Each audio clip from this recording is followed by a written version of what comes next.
Welcome to Penrose Learning, where we make understanding easy. In this video, I will explain how to clean a Dodge Challenger engine. First, gather your essential supplies: an automotive degreaser, various brushes, and several clean microfiber towels. It is crucial to ensure your engine is completely cool to the touch before you begin. For safety, disconnect the negative terminal of your battery.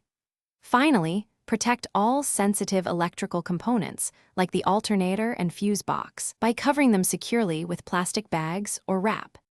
Now it is time to tackle the grime. Generously apply your chosen automotive engine degreaser to all dirty surfaces, ensuring even coverage. Let the degreaser sit for about 5 to 10 minutes, allowing it to break down the grease and dirt effectively.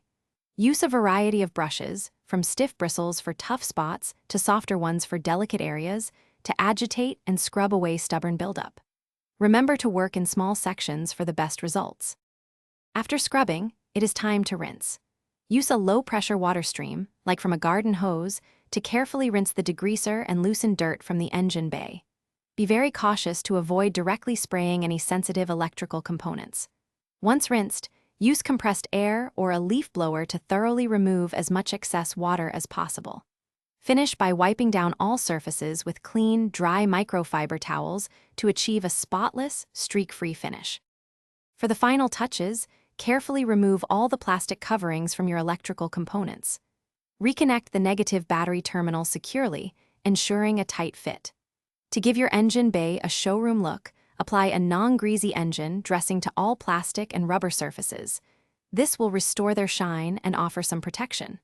Remember, a clean engine bay not only looks great, but also helps with identifying potential leaks or issues early on. Thanks for watching. If this was helpful, leave a like and consider subscribing. See you next time.